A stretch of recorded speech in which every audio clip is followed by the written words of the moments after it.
おはようございます。今日は、俺が鳩をレースバトを初めて触った厩舎に来ています。ここは自分の師匠の家です。ここから始まりました。琉球連合会入ったのはナンクルさんの誘いで入ってすごいそこからでしたけど、ここが本当の原点っていうか、鳩を買った原点がここですね。狩松厩舎今やってるということで、犬のペットの仕事をしてるんですけど、ここが自分が通ってた中学校ですね。中学校、今は夏休みなんでいないんですけど、ここから今ちょっと地震対策の影響でブロック塀壊してると思うんですけど、ここから竹富と2人でいつも中学時代鳩を眺めてました。昔はこの辺にあったんですけど、今はこういう感じであります。早速厩舎見てみたいと思います。2階の踊り場を利用した厩舎です。レースバトだけじゃなくてクジャクバトもいます。可愛いですね。かっこいいですね。こんな感じですね。すごい台風とかの影響も考えてこうやって家の柱や階段を利用して飛ばないようにしっかり固定されています。ここがオス種バト厩舎、ここがメス種バト厩舎で、ここが選手バト、そして屋上に上がるんですけど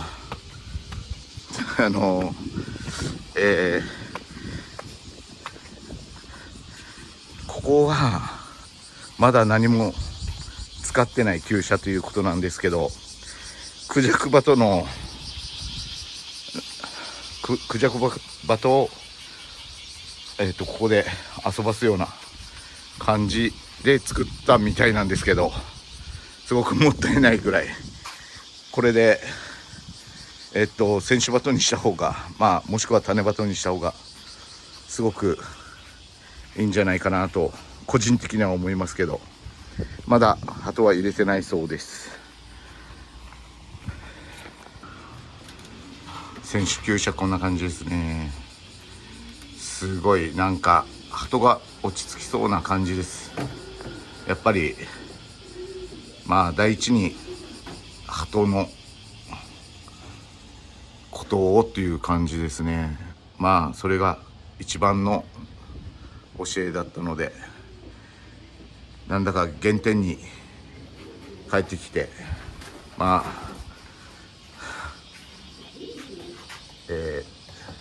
初心に戻ったような気持ちです。かっこいいですね。うわー、この朝日もさしてすごいいい厩舎だなって思います。はい、選手バト厩舎にお邪魔します。すごいですね。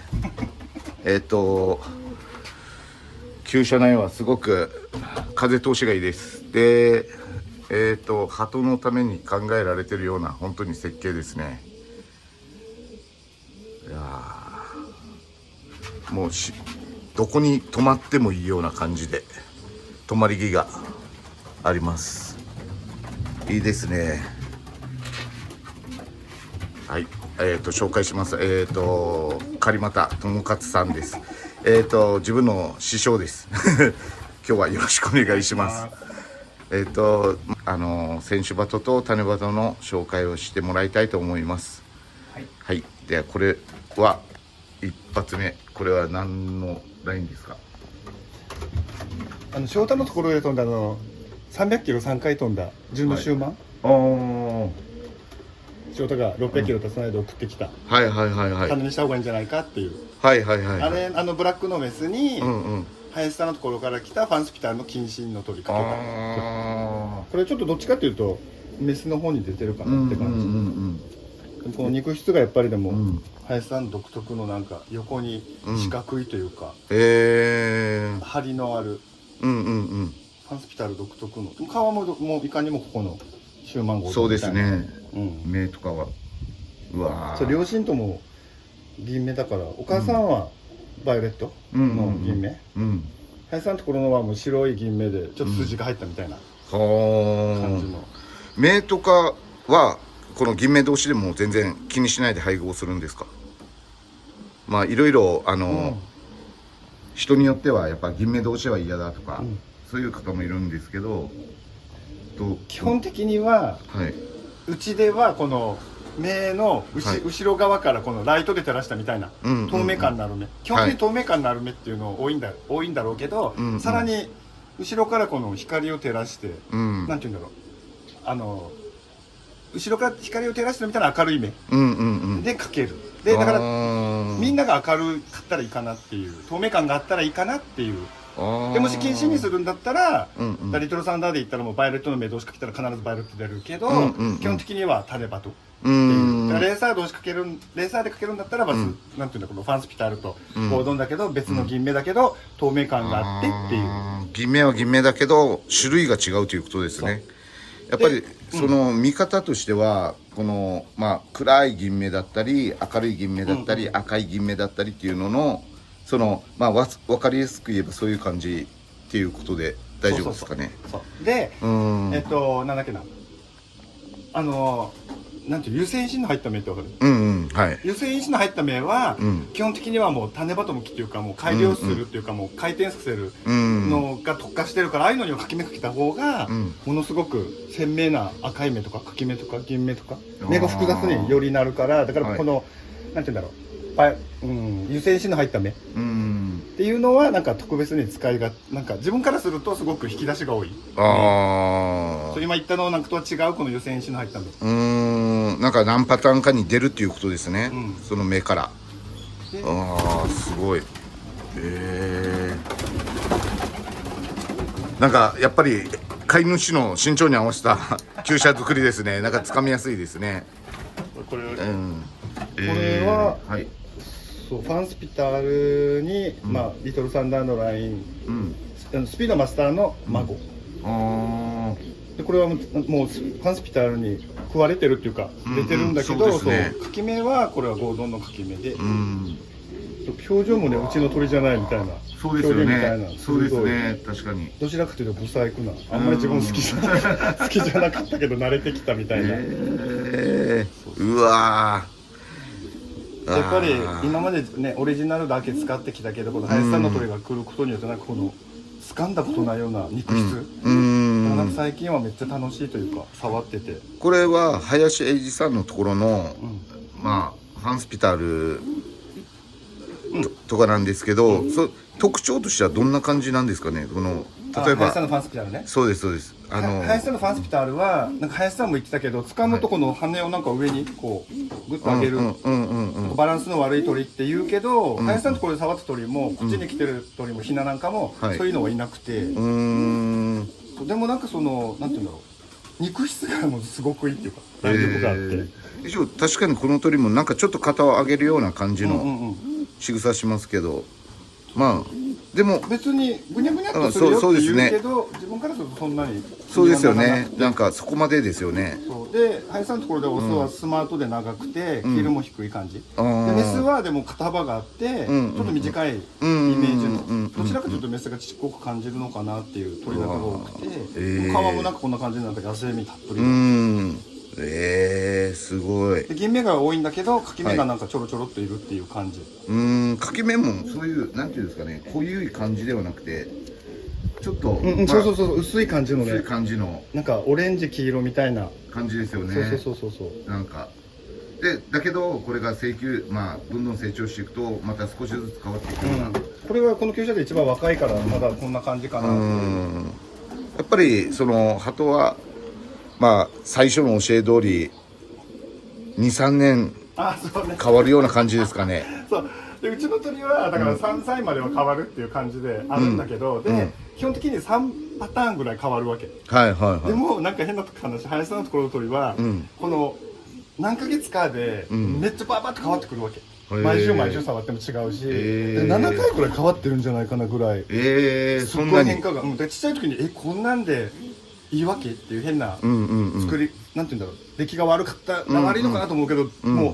うなんていうんだろう、どんどん理想になっていくというか、尾っぽを下げなくなってくるし、羽も上に上がってくるし、肩も上がってきて、キールも高く感じるけどこう下がってきて横に肉が乗るみたいな。で目も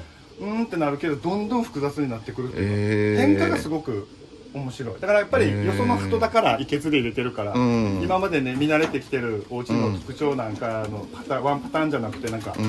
ろんなパターンが見れて楽しいのかな。それはその訓練だったり、例えば飛ばし込んできたりしたらやっぱ変わってくるっていう感じなんですかね。そうで自分の中ではこのなんていうの、中盤なんかはちょっと柔らかく優しく作ろうっていうイメージがあって、でもなんかこの林さんとなんか飛ばすほどなんか、なんていうんだろう、体がなんかすごく変化していくから、こんなんじゃないと1000キロとかね、とかシングルで優勝しないんだなっていう、すごくなんか面白い、ちょっと目から鱗っていうか、やっぱりね自分のキットにこだわるのはいいけど、やっぱりこの少しなんていうんだろう、やっぱり勝つためっていうか、もっといい鳥作るためにこう変化させていくっていうのは大事かもしれないなと思って、なんか本当になんか合同にこだわっててね、それは悪くないとは思うんだけど、でもなんていうんだろう、そういうなんか天気があってよかったなって、そうですね。なんかやっぱり自分の理想の鳥を作るのと、その飛ばす鳥っていうのはちょっと違うよっていう感じなんですかね。そうだからこのね、だから本当に血統症状だけで順の合同って言って楽しいなと思うのか、やっぱり飛んでないと面白くないって、その競争の方を追求するか。そこですよね。そうでもやっぱりね、みんな勝ちたいし距離伸ばしたいし飛ばしたいっていうのがあるから、でもそこででもいけずってやっぱり難しいから、どうしたもんかなっていう。でもね、もともと自分の鳥はもう20何年か前に入れた林さんのゴードントペルのあれでいまだに飛んでるっていうか残ってきてるから、今新たにまた林さんからゴードントペルトとかって、もともと同系種で一緒のラインだから邪魔しないっていうか。だからちょうど自分の場合はすごく恵まれてるから助かったなっていう。だからそれをね、なんかよそのゴードンとかよそのペルとかって入れても多分って納得いかなかったと思うわけ。人情だけでオペルとゴードンっていうだけで本当に飛んでるかとか自分が理想的な体型かっつったら選べなかったのかなっていうのはあるかもしれない。ゴードンで一言で言ってもやっぱりいろんなゴードンがいますからね。例えばモリスゴードンだったり、シューマンだったり、バーチル・カールソンとか、バニー・モランとか。そうですよね。だからやっぱり枝分かれしていくから。それでやっぱりそれの特徴があるんで、これはスピードマスターの直に林さんのところからのヤンセン同士の子供で、そうでオートウィナーですか。オートウィナーもちょっと入ってる。でなんて言うんだろう、お家のリトルサンダーのラインもこの目が飛び出してるわけ。わかる？目が飛び出してるの。で目が飛び出してる鳥が自分も好きで、リトルサンダーのラインもそういうのを残すんだけど、このヤンセンのラインも目が飛び出してくるわけ。で今ね光の下じゃないけどこの目が楕円、黒い目、瞳が楕円形で前寄りのはもう林さんとこのヤンセンの特徴というか、めっちゃリトルさんでもそうなるんだけど、そうですね。そうだからちょっとヤンセンが入ってるってわからないぐらい自分の中ではもうリトルサンダー本当ですね。顔もねリトルサンダーなんかのラインっていうか、なんか大きさも骨格的な感じも見た目なんですけど、すごいそうですよね。なんかヤンセンっていう感じはしないですよね。でこの色素的な部分もそうですよね。この羽の。で林さんのところからこのヤンセンっつって送られてきた鳥がドスな感じで、で菊川さんもなんかこれ絶対半分ゴードンだよっつって吉行さんはゴードン扱いしてたけど、ヒットショー見たらもう全然そんなことなくて019のすっごい謹慎で鳥なんか入ってて、じゃあいいところ取りみたいな感じの。でだから本当にこのね、このスピードマスターリトルサンダーの間にこう謹慎にして残してきた鳥にこのヤンセンの欠き目なんだけど、あれをかけた瞬間にこう透明感のある目にパッと出るし、この理想的なこの目が飛び出してて、なんか目が前より楕円形でこの中心がくちばしに向いてこう楕円形で前に向いてくるっていう、こうググッとくるわけ。この顔もキュッと締まってここをつまんだみたいな感じになって、そうなんかだからなんかすごく合ってるというか邪魔しない、お互いが。うわーすごいですね。羽もう一回広げてもらっていいですか。うわー最後の3本の切れはもうお母さんのなんかヤンセンのもうこれ何月生まれですか。これ3月とかかな。ちょっと結構カウンの仕方も早いですね。そう早いよ。なんか特に3バンクとか4バンクなんかもあと2本とか、1バンクなんか遅いけどね。そうですね、うわーでもすごい綺麗に、うわー管理が行き届いてますね。ありがとうございます。選手バトこんな感じです。今は、カリマタさんは、所属はどんな感じなんですか。この鳩ヶ谷作るっていうのと、一回ちょっと休みたいっていうのと、もう一回もうこの種バト作りが終わったっていうか、ちょっと満足してしまって、でも連合会も一回だから抜けて、2001年だったか2020年だったかに一回抜けて、今三助会員で足管とか薬は。まあ今は三助会員でやってるということなんですけど、まあ個人的にもなんかそのタラマとか石垣とか与那国とかやってるんですか。で今年か去年厩舎が完成して、やっと今年この自分のオリジナルの鳥と林さんの鳥がかかった鳥なんかが出てきて、これが一発目のヒナたち、でだからこれを今だからこのなんていうんだろう、基本的にはタラマを秋までには9月にはもうタラマ何回か飛ばして、来年の春、だから那覇が600キロやるぐらいの北風が吹いてる頃にタラマ何回か飛ばしていきなりまた那覇に。まあ鳩作りのまあこの考え、鳩作り、まあ配合の仕方としては体型、今のところは体型でしかない。だからこの持った時に背中がもうどっちにもぶれないで平べったい。だから肩のこのラインが背中よりはちょっとこう平行になってる感じで、尾っぽも下げない。なんなら少し上げる感じ。で黄色は薄いけど横になんていうの筋肉が伸びてて、ここがなんかパスッと切ったみたいになってると、本当にもう四角いっていうか。それは他たちの知らないけど。あとはもう尾っぽは確実に太い。腰の強いような。で重い鳥なんかやっぱりタラマなんかでもいなくなるから、でも軽く作ろうとか重く作ろうっていうのは少し難しいと思うけど、そうだからなるべく肉好きのいい鳥と毛質な鳥をかけるみたいな感じ。あと骨太と骨太じゃない。だからちょっと体型は一緒だけど、ちょっと補うっていう筋肉量と骨量みたいなのを補ってる感覚かな今のところは。でもともと栗は大好きで、でゴードンで栗がいるって知らなかったから、林さんのね IQ の友見た時に栗いるんだって、それが最初の林さんとのコンタクトだったんだけど、やっぱり栗の色素ってなんか触った感じは弱っちいわけ。なんか羽質は、栗の質ってもう目つぶってても分かるぐらいって感じなんだけど、やっぱりこの黒い鳥にかけて黒く作った時に、この元の黒いゴマとかブラックなんかの鳥に比べたらものすごく、なんていうんだろう、質感と肉の感じ、弾力性がもうダントツに違う。だからなんか人間に言ったらなんかジャマイカ人みたいな、わかる、なんかもうあからさまに違う筋肉だよねっていう、人類として驚異的だよねっていう肉質を持ってる。でクリーンでるとブラウン系に目が出たりとか、ちょっと羽がほら溶けたりとかするじゃん。で弱っちい感じがあるからレーサーとしてはどうかなっていうのもあるんだけど、栗をブラックに閉じ込めて、栗の色素の持った黒い鳥なんかで飛ばすっていう感覚。だからタリバトにはだからヤンセンなんかも栗一番いたのはそこなのかなって思うんだよね。やっぱり栗の色素が必要っていうことですね。でゴードンなんかもブラックがいるから栗とブラック来たらもう赤真っ赤とかが生まれて、もうゴマでもこれぐらいまで。はいはいはい。でもやっぱりこの色素が強すぎても、なんて言うんだろう。頑丈だし利口なんだけど、この闘争心があんまりない感じが、こうね、自分のこう作ってくる中であって、でそれでその吉行さんがだからこのせっかくできたこの黒い鳥なんかを回転させるっていうか、なんか言い方が少しあれなんだけど、ちょっともっとレーザー的に色素をこう引いていくっていうかな、今までは足してってこう作ってきて完璧、であとは引いていかないと飛ばない、でそこでだからちょうど林さんのところの鳥なんかもちょうど林さんに勧められたから柿目のボディ内バイオレットじゃない柿目のこのハイニーとかゴマとかの色素でこの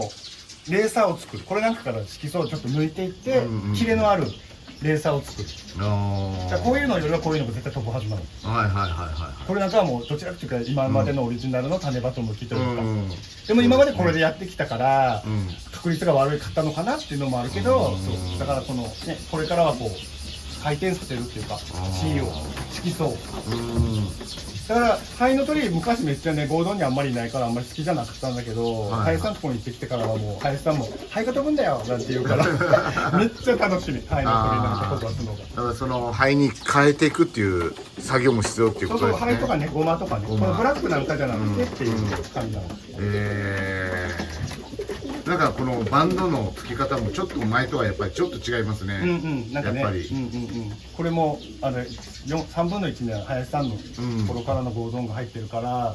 お家の鳥なんだけど4分の3はお家の鳥なんだけど、そう4分の1が違う鳥だからなんか少し雰囲気が違う。そうですね。で林さんのところの鳥はで昔から言うけど頭にとって顔の動きが違うよって言うでしょ。で昔は本当にうなぐに来る鳥なんかだけ、何十羽引いても1羽2羽ぐらいしかそういう動きする鳥いなかったんだけど、林さんの鳥は全員があんなにするわけ。不思議、怖い本当に。じゃあこれから本当に楽しみですね。そうだからこだわってねこう血を固めていくのもいいんだけど、やっぱりなんか一血というか導入するのはすごくやっぱりなんか大事なのかなって、すごく本当になんか今までやってきたことをなんかすごく否定されたみたいな衝撃は受けたけど、ある意味いい衝撃ですね。ね、最初に入れたイキツが林さんのゴードントペルだったからっていう点もあるし、好きっていうのもあるし、林さんがそれでまだ飛ばしてるっていうのもあるし、本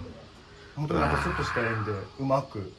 いい感じで素晴らしい。林さんにはすごい助けてもらってる。とってもなんか話聞いてるだけで楽しいですね。そういうのは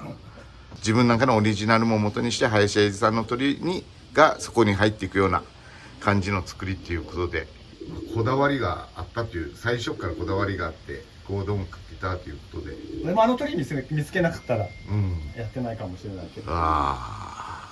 そうですか。あの時も合同なかなかいなかったからね、鳥探せてよかったなっていう。そうなんですね。都のレースってなんか夏場やるじゃないですか。それはやっぱりみんなもう風向きだったりそういうのを考えて、気圧配置だったり考えてやっぱり夏場になってしまうんですかね。だからあとはなんていうんだろう、昔はね、人が集まったらレースやるっていう感じでやってたのに、今はなんか暑さとか電波障害とかって言うけど、あんまりそんなこと関係ないのかなと思うけど、唯一昔から何十年も前からなんか学生の時から一致しているのは、なんか西風の時飛ばしたらいなくなるっていう。変な法則があって、誰も気にしないんだけど、だから西風になったら吉行さんはレース出すなっていう感じになるから、西風でもそんなに吹かないんだけど、レース期間中には西風が吹いたらタラマも全滅。それはやっぱりその教書委員長っていうかそういう人が決めるんですけど、やっぱり最後は個人で決めるっていうことですね。参加するかどうかは連合会で決まってるレース日程は文句も言わないで、ただ出すか出さないかは自分の責任だから、競そうと思って自信があるなら出せばいいし、ちょっとなっていうんだったらね、体調見ないで出す人もいるけど、普通見るでしょっていう。そうですね。だからよくね人のせいにする人いるけど、自分で出したんでしょっていう感じ。昔は本当にもう生きてたらいいかなと思ってたけど、よく考えたらもう当日も返す。だからこの合同の中でもやっぱりねスピード性のある鳥がいるわけだから、それなんかのラインだけこう残していけば基本的にスピード性のある鳥だから、スピードのある鳥を持ってきてスピードのある鳥を作るっていうよりは、それぞれ持ってる血統の中でスピードのある鳥っているわけ絶対。